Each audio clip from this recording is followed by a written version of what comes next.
when your day stops asking permission. There is a kind of discipline that unsettles people before you speak. It shows up in the way your body moves on schedule, even when your face says nothing. Morning light cuts across the floor. Your feet touch it at the same hour again. Cold air fills the lungs. Someone nearby notices you never ask how you feel first. Most people think discipline begins with wanting it badly enough. They wait for the mood to line up. They negotiate with the clock while their shoulders stay warm under the blanket. The belief feels harmless. It ruins them quietly. The body learns delay. The schedule learns weakness. You see it everywhere. A strong start. A few proud days. Then the hands hesitate. The mouth tastes stale. Meetings run late. Friends laugh when you excuse yourself early. The routine fractures, not from pain, but from choice. Every decision reopens the door they promised to close. Older paths understood this flaw without naming it. In monasteries and training halls, the hour arrives whether the mind agrees or not. The mat is cold. Knees fold down anyway. Breath counts return when resistance rises. No one asks if today feels right. The body moves first, and the mind is forced to follow. When choice disappears, something else takes its place. Weight settles into the spine. The pulse steadies. People around you adjust their expectations. Invitations soften. Jokes turn cautious. You become predictable, and that predictability presses on them. Before you continue, name the habit you keep renegotiating. Write it once. No explanation, he looked capable until morning arrived. Let me tell you about someone you recognize. He sets alarms with confidence. Shoes are by the door. Plans are clean the night before. When he talks about consistency, people nod. The room believes him. His shoulders are relaxed. His voice carries intention. Morning has not spoken yet. At dawn, the body answers first. Heavy eyelids. Dry mouth. The floor is colder than expected. He sits on the edge of the bed and feels the ache behind the eyes. The phone lights up with messages. A friend jokes about skipping today. The joke lands. It always does. His hand pauses above the laces, and the pause is noticed by no one except the clock. He does not lack discipline. He lacks insulation from choice. Each morning, the same negotiation opens its mouth. Just today. Just this once. The body leans back. The lungs take shallow air. The decision stretches. Somewhere else, someone else begins without thinking, and that contrast tightens the chest. He tells himself he will start later. The schedule accepts the lie. By noon, the day is already different. Meetings run long. The jaw tightens. Coffee tastes bitter. When he finally moves, it is with apology. The body remembers the delay. Tomorrow, it will expect the same. Watch him in public. When plans collide, he explains himself too much. When friends change times, he adapts quickly. Flexibility earns praise. People like him for it. They invite him more often. Each invitation carries an invisible tax. His routine bends to stay agreeable, and the bend becomes permanent. There is a man across town who never explains. At the same hour, his hands wrap the handle the same way. The belt is tied before the mind starts bargaining. Cold air burns the lungs. The mat presses into the knees. He moves without ceremony. When someone asks him to shift plans, he does not argue. He simply isn't available. The room adjusts. A few people bristle. Most stop asking. The difference is not strength. It is not will. It is architecture. One man wakes into a question. The other wakes into a fact. One must decide. The other must only arrive. Over time, the body learns which world it lives in. Pulse steadies or scatters. Shoulders settle or creep upward. Reputation follows posture. When choice remains, discipline stays fragile. When choice is removed, something harder begins to form. The first sign is not success. It is social friction. Silence where excuses used to be. A schedule that does not listen. And a morning that no longer asks what you want. The quiet negotiation that ends most days. This is where most days actually fail. Not at night. Not in collapse. But in a narrow space between waking and movement, when the body is undecided and the mind smells opportunity. Cold air reaches the lungs. The spine stays curved. The room is still enough to hear your own pulse. Nothing is wrong yet. The negotiation begins softly. A thought that sounds reasonable. The muscles are tight. Sleep was short. Today can adjust. The hands stay under the blanket a second longer. That second stretches. The body notices relief. Relief leaves a mark. You've had this conversation before. Thousands of times. It always uses the same voice. Calm. Practical. It promises continuity later. The danger isn't the thought. It's that the body listens. Shoulders sink back into the mattress. Breath stays shallow. The alarm becomes background noise. Somewhere nearby, someone else is already standing, and the contrast sharpens without sound. In places built for discipline, this conversation never starts. Bells ring. Lights come on. Feet touch stone. Cold bites the skin. No one checks inside to see how they feel. Knees fold to the mat because knees always fold to the mat. The body moves first. The mind arrives late and irritated. It learns to keep up or stay silent. Modern life trains the opposite reflex. Flexibility is rewarded. Availability is praised. When you hesitate, people accommodate you. When you reschedule, they smile. Each smile reinforces the delay. Your routine learns it can bend without consequence. The body files that away. Next time, it bends sooner. Watch what happens socially when you remove the negotiation. When the same hour claims you every day. When your answer doesn't change. At first, people test it. They push times. They tease. They call it rigid. Heat rises behind the eyes. Jaw tightens. You hold. The schedule does not respond. Then something shifts. Invitations change shape. Some disappear. Others arrive already adjusted. You are no longer a variable. You are an obstacle they plan around. This costs you warmth. It costs you approval. The body feels it. Tight chest. Dry mouth. You stay anyway.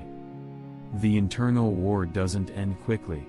Even after weeks, the thought still knocks. Especially when you're tired. Especially when no one is watching. That's when architecture matters. Shoes already placed. Bag already packed. Lights that turn on automatically. The fewer chances the mind has to speak, the weaker it becomes. When choice remains available, negotiation remains alive. And negotiation always favors comfort. The body knows this. It leans toward ease unless the path is closed. Close it long enough, and the body stops asking. It begins to move on cue. That is not victory. That is training taking root. And when the negotiation finally quiets, the silence will feel unfamiliar. Almost threatening. Because without it, there is nothing left to hide behind, when the schedule becomes the only way through. The rule is simple, and it is heavy. The hour arrives.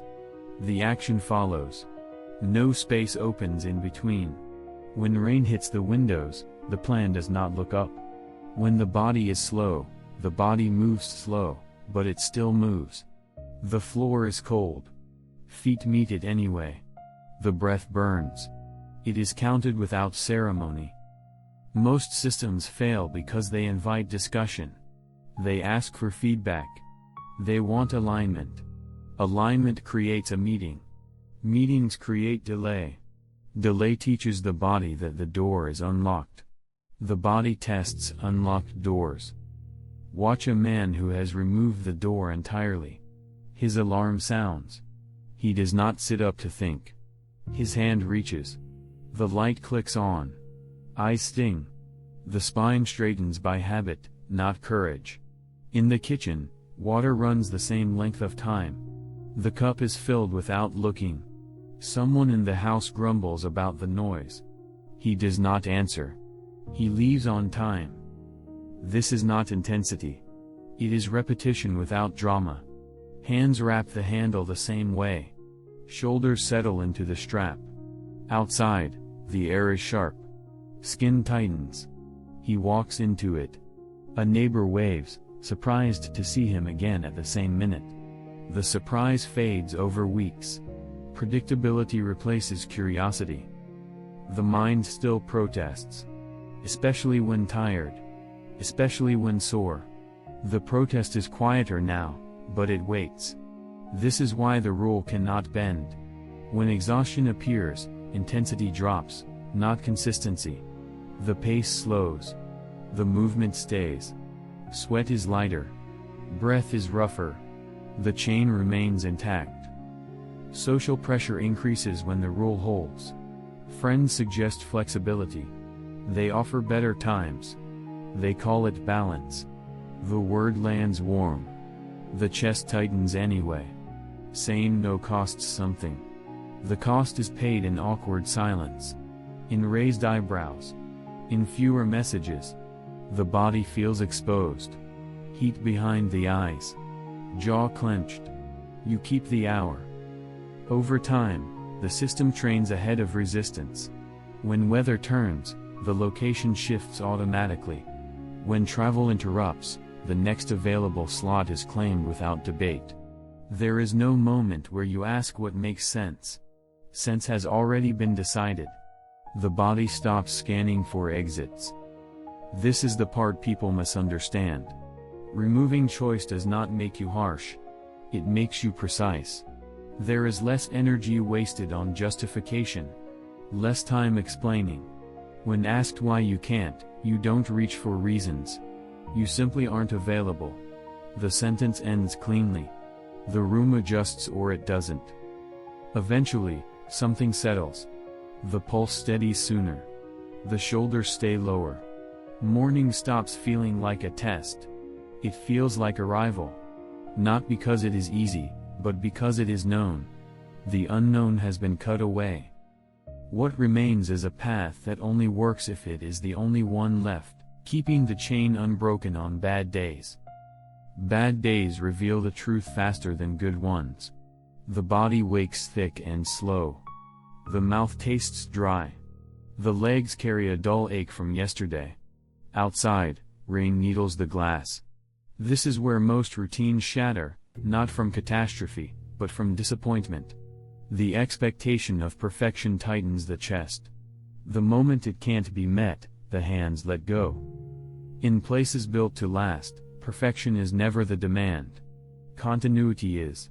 A monk with fever still sits. Briefly. His back is curved. Sweat cools on the skin.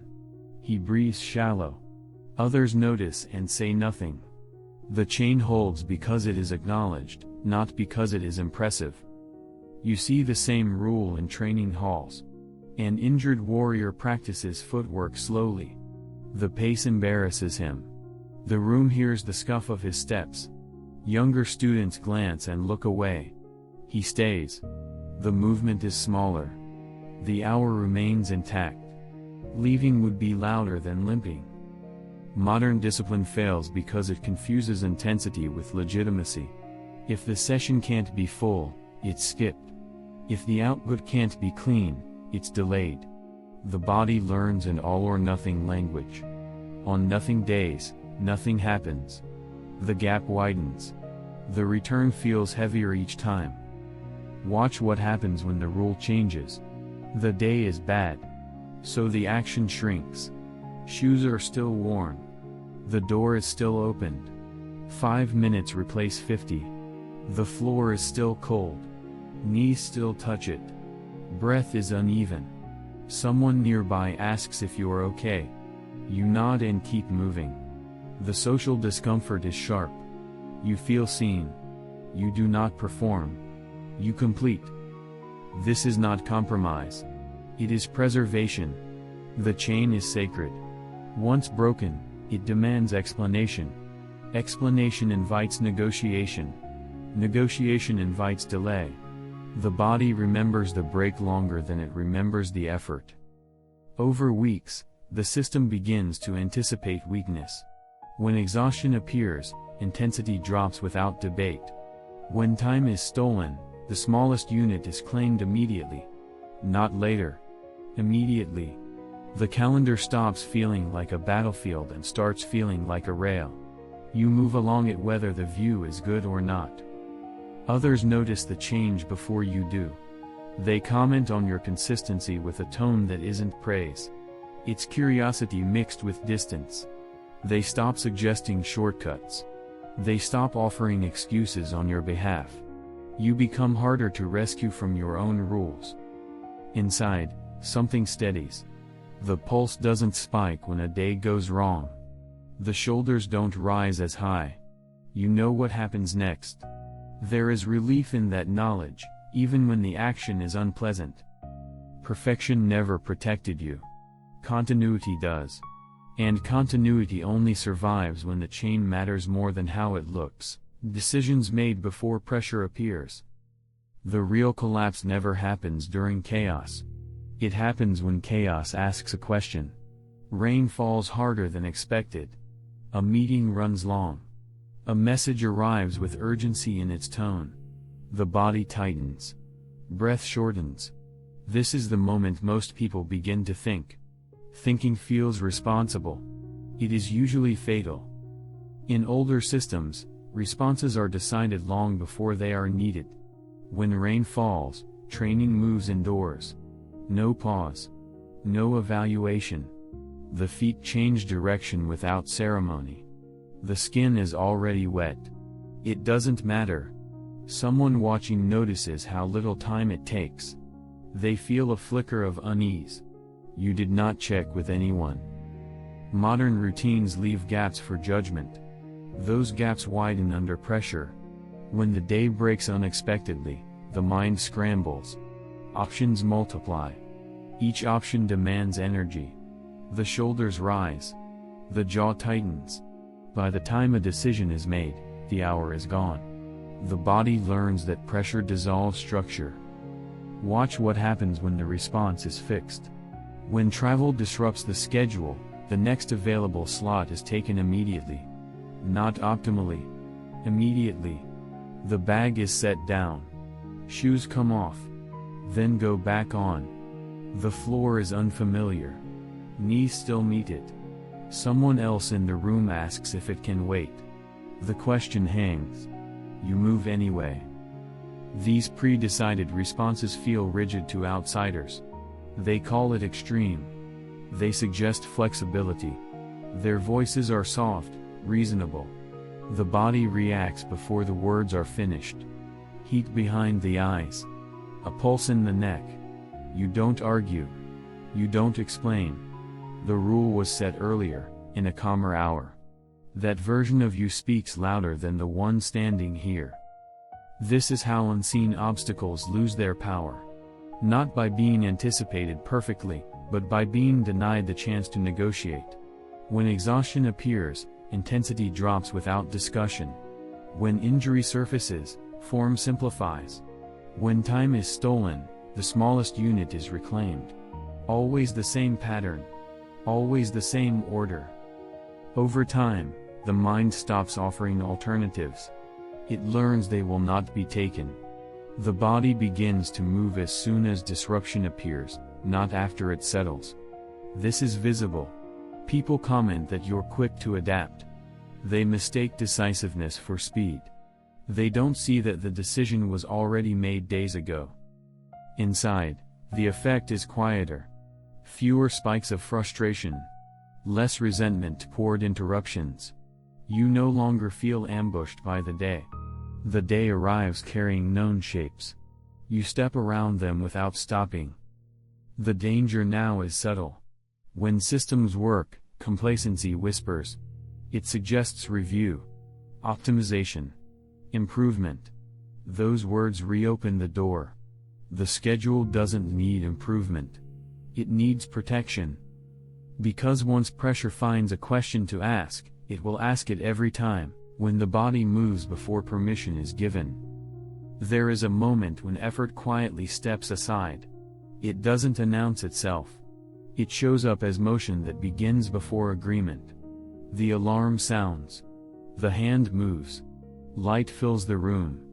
The eyes sting. The spine straightens. Only after standing does the mind realize what happened.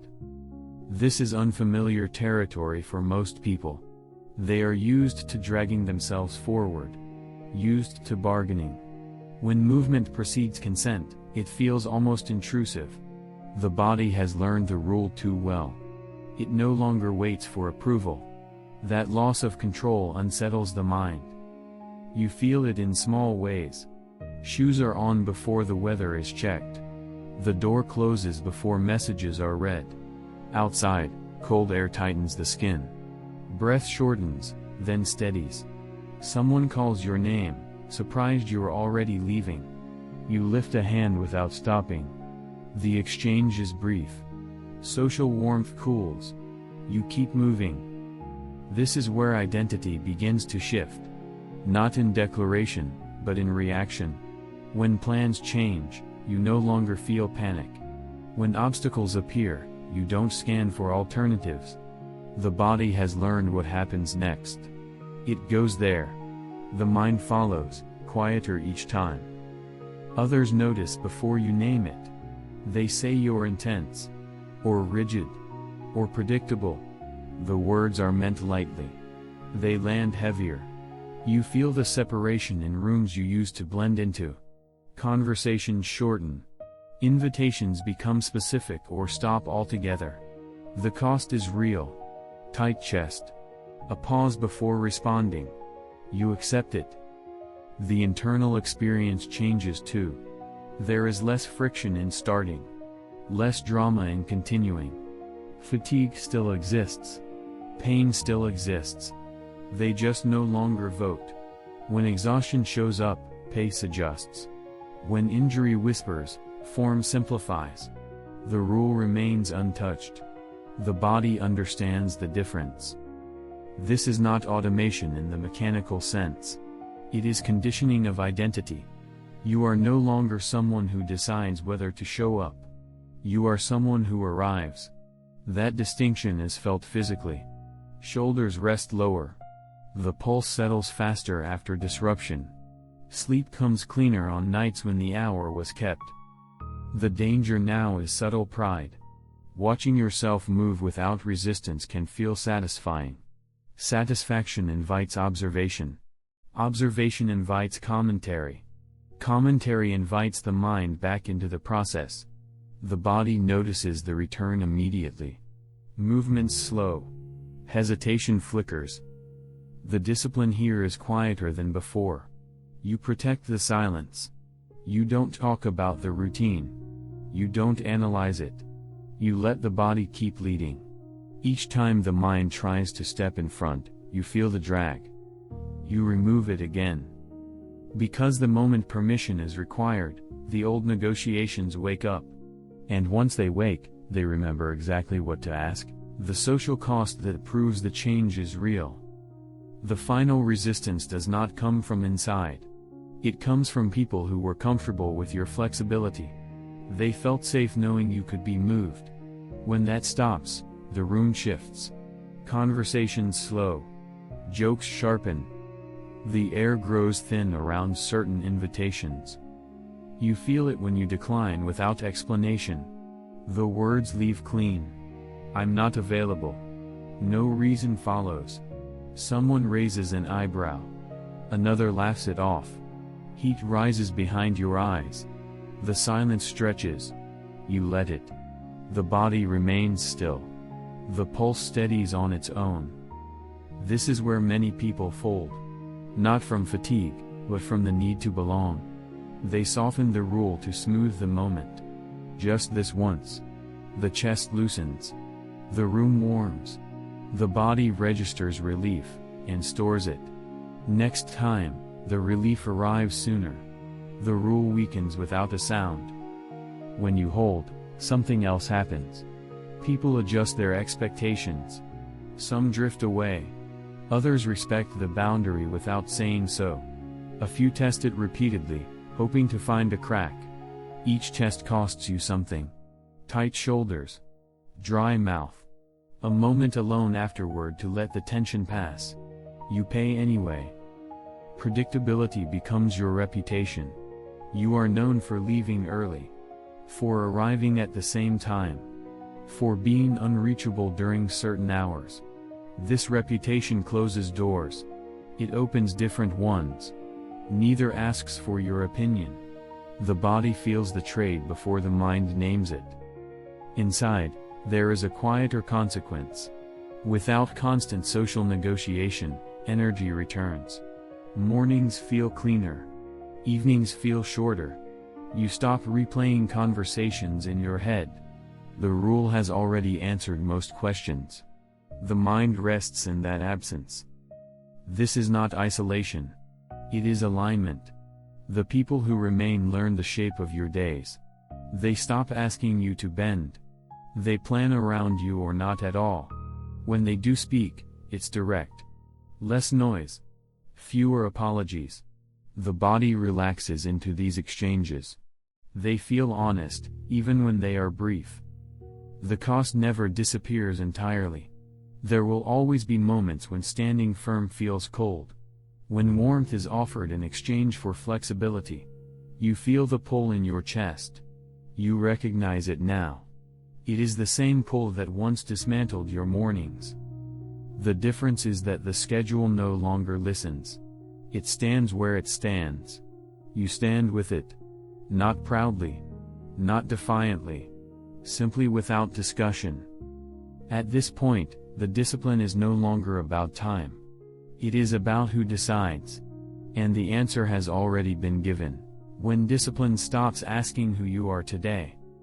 At some point, the struggle disappears, not because the work became easy, but because the question vanished.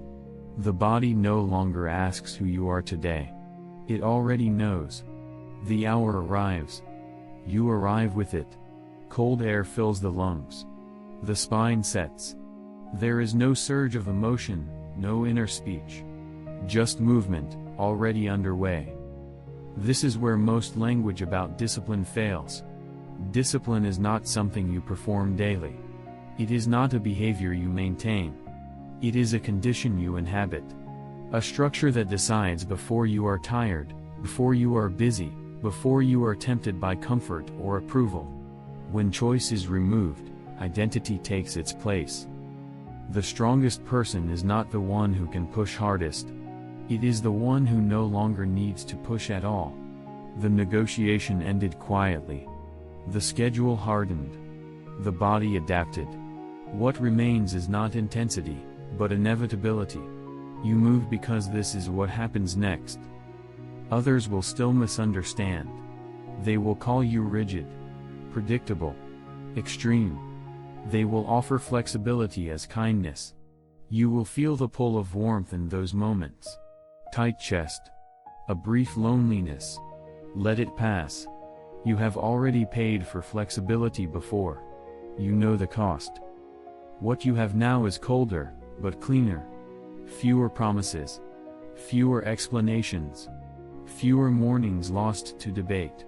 Your days no longer begin with a question mark. They begin with motion. This is the final line you do not cross back over. Once the schedule stops asking permission, you stop needing motivation. The identity holds itself. Comment your public commitment. One sentence. No explanation.